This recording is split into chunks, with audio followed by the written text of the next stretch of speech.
দোস্ত একদম টেনশন নিবি না, আমার চোখ হলো ডিজিটাল পাল্লা, একদম মিলিগ্রাম মাইপে ভাগ করুম, একটু এদিক সেদিক হইব না। তুই শুধু হা কইরা চাইয়া থাক, বাকিটা আমার উপর ছাইড়া দে। গ্রামের পাশে তালগাছ ঘেরা এক শান্ত বাগানে থাকত দুই বন্ধু, বানর আর শিয়াল। বানর ছিল সহজ সরল, মুখে সবসময় হাসি লেগে থাকত, আর শিয়াল ছিল বুদ্ধিমান, তবে মনে একটু হিসাবী স্বভাব লুকিয়েছিল। একদিন ভয়ঙ্কর ঝড়ে গ্রামের সব ফল নষ্ট হয়ে গেল। গাছগুলো ফাঁকা, মাটিতে পড়ে থাকা ফল পচে গেছে। সারা দিন খুঁজেও তারা কিছু পেল না। পেটের ভেতর ক্ষুধা যেন আগুনের মতো জ্বলছিল। শেষ বিকেলে বানর মাঠের ধারে একটা শুকনো রুটি খুঁজে পেল।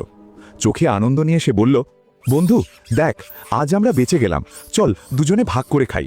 শিয়াল রুটিটা হাতে নিয়ে একটু কৌশলী ভঙ্গিতে বলল, তুই তো ঠিকমতো ভাগ করতে পারিস না, আমি ভাগ করে দিচ্ছি।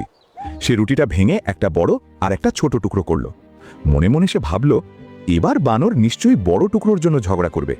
কিন্তু বানর হেসে বলল, বড়টা তুই নে, আমার ছোটটাও চলবে, বন্ধুর পেট ভরলেই আমার খুশি।